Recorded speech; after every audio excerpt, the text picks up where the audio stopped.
if you ever find yourself saying, this is how we've always done it before, stop yourself right there and change your mind.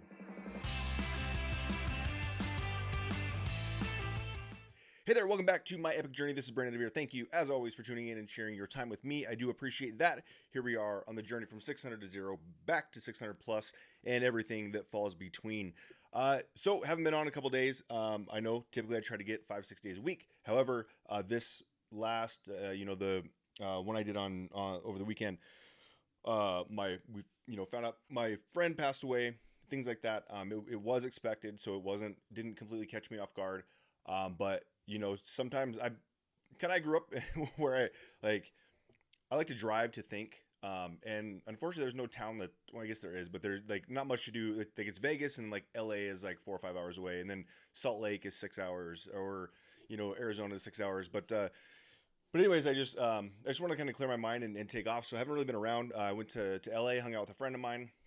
We just he was another mutual friend that grew up with my other friend. We have it's insane to people, in maybe not in most places, but here in Vegas, it's not very common to have a friend, like many friends that you've known like your entire life. I have I have 35 or 40 probably that I've known for at least 35 years. So. And so I have, we grew up in a very tight knit community and just small town. So I had a friend that was in Salt Lake, and also a friend that was in LA, close, just driving distance, that I could go out and see.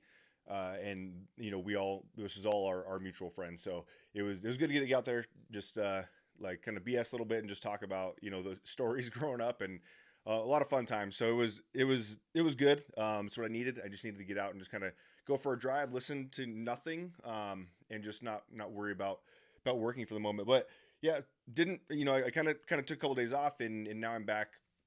I'm back here, getting ready to go. But I do have a number of other things that I'm working on now, as far as getting ready for our PowerCon that's coming up here in just a moment. Starts on Monday, but pretty much we're going to start loading in and things like that on Saturday, as early as Saturday, but I still have some things to do during the week to get set up for that. So I still be popping in on here. Just those are a couple things that I will be working on. So unfortunately I'm a little nervous. So I have a goal right now. So my anniversary date is May 25th. Right now I'm sitting at 69 agents, and my goal is to be at 100 by my anniversary date. It took me 26 months at EXP to get to 100 agents. I think after the first year I was at about 12. So now it's just an arbitrary number for me. But just to hit that 3-digit number is something that I'm aiming to have happen. However, I'm a little nervous because I believe about 14 or 15 that are in the process of onboarding right now or on an LOI. So some of those may not show up, but also I think I have 39 days. So I need to get 31 agents in 39 days. So it's essentially just under one a day. But I will definitely be working on that, although I'll be still doing some things that are not necessarily related to actual attracting agents, right? It's going to be things that are getting ready for obviously the agents that we already have, and putting on an event. I'm on the event planning committee, and also get to share some stuff from stage on Monday as well. So I'm super excited for that. But it crossed my mind when I was at my friend's house in LA, and the reason I preface that or make note of it being in LA is that we kind of talked about certain tools that are available. Like I think there's a core strategy in certain things that you can stay along that line. But if you keep it doing the same thing as you've always done, like in my book, Semi-Retired Real Estate Agent, in here, I believe it's chapter 6, I talk about tradition, and tradition is great, right? Until it's not. Yeah, chapter 6, tradition. And I talk about here, Hank Williams Jr. even wrote a song about, right? Family tradition, right? But the challenge is that we get caught, and this is actually from Pastor Rick Warren. He had a book called The Purpose Driven Church, and I actually quote that in this book. And he basically he says we've been able to experiment with far more ideas than the average church, mostly due to the fact that we didn't have decades of tradition to deal with. And so to me, that's kind of saying like we had the ability, we didn't have to follow like previous rules just because that's how we've done it before. And kind of back to the LA thing is that if you ever driven there, like I have to have GPS on all this. I'm on like 75 freeways. I have no idea what freeway I'm on when I'm there, so I definitely have the GPS on. But I was talking to my friend out there, and he goes, "Oh yeah," he goes, "I know where I'm supposed to. I know where I live out here. I know where I'm going, but I have the GPS on as well." And I always think about that, like GPS isn't just for not knowing where you're going, right? It's not just a map to tell you like how to get somewhere. It's to tell you the most efficient way to get there, right? It's like my dad, he'll get super upset. We'll be driving around and like even when like I go back home to the Central Washington area and we head over to the Seattle area where he is so used to going a certain way and this will tell me to go a different way. And he's like, "Well, no, that's not the way to go." And I was like, "Well, this is saying it's the fastest way to go."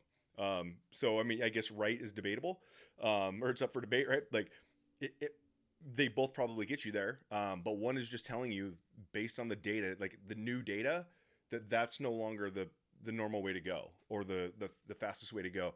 And so I think about that when we're doing things like when we talk about, we've had a conversation on here before, like cloud-based brokerages, like how they're, some people don't like them. It's got to be brick and mortar. You have to have an office. You have to have an office. All the stuff that we've done before. That we do it just because it's the way we've done it before. Well, same thing with the GPS. Like, hey, this map. Like, if you just look at a map, you can choose which way to go, but you won't know. You will have no more data being updated to that static map. Where GPS is going to tell you something in real time. You don't know if they're, maybe you didn't realize they were having construction, or maybe there was an accident 10 minutes ago and it's blocking a two-lane highway, and now it's going to take you 3 hours to go somewhere it was supposed to take you 1 hour. And so you, instead of just going on that route every time, not saying it won't get you there, and that the map is the only way, or that the GPS is the only way to get there, but it is the most efficient way to get there. So as we're like putting together not just our business plans and our goals for the next year, the next 3, 5, 10 years, as we're starting to put those together, we have to know that there's certain things that are going to come in as we progress, as a society and in the industry and all those things that come in, especially when it comes to tech. There's a lot of things that are going to disrupt or innovate or make things more efficient. Can you run your business like you did 20 years ago? Of course you can. Like when people, I don't like to door knock. I don't, not because I'm lazy. I don't enjoy having somebody knock on my door when I'm not expecting them. That's not, when I grew up, yes, I loved it. It was awesome. Hey, someone's at the house. This is awesome. Now somebody knocks on my door and I'm like, who is here? Usually it's the neighbor kids for my son, but so that's fine. But I typically don't want to be sitting here and have somebody come sell me something. So to me, yes, you can do it, but also I don't think it's necessarily the most efficient. And this isn't anti-door knocking or anything like that, because it works. It probably works better in some other markets. Maybe that's why I'm not such a fan of it, is because here in Vegas, there is a little bit of closed offness, from like neighbor to neighbor, right? In some cases it's garage door goes up, people pull in, garage door comes down. I forced myself when we first moved in here. I saw my neighbor outside down the street, and I went down and introduced myself. And now I was just over there last night, hanging out, watching some sports. But anyway, so basically, just back to that. It's not an anti-door knocking thing, but when you start doing things like, for instance, this right here, me on video. Now I can create this video, and it will be the same video for the next 100 years. Like, will people enjoy it? Will they not like it? That's doesn't matter. That's not the point. The point is I can do this one time and go to multiple people. Where when I go knock on a door, I get to knock on one door at a time, and so it can become a little less efficient. I mean, obviously, if you're coming back and hitting those same doors, that's another story. But for the total outreach, is that I can be much more efficient by creating one video. So instead of going one-to-one communication, I'm able to do one-to-many. And one-to-many, I can get in front of more people to either, most of you guys on here, anybody watching this is probably happier that they're watching this video than receiving a random phone call from me. I would assume, maybe not, could be wrong, but in my estimation, it would be probably wouldn't even pick up the phone. If I sent you a text, you'd probably go like, "Who is this guy?" And then now this way, you type something into Google or YouTube, and here comes this video that pops up. And now you're getting to learn about me right now without me forcing myself on you. So the likelihood of you wanting to raise your hand and talk to me is much higher than if I were just to cold call you. So, anyways, back to the GPS. Just saying, much more efficient. There's so many tools that we have out right now that help us be more efficient. And sometimes the old way is the great way. Sometimes the traditional way is a great way, but sometimes it's not. And sometimes doing things just for the sake of tradition or for the sake of that's how we've always done it might be a hindrance, right? And this isn't across the board 100% all the time, but it's just something to think about if you catch yourself saying like, this is how we've always done it before. Okay, now think about it.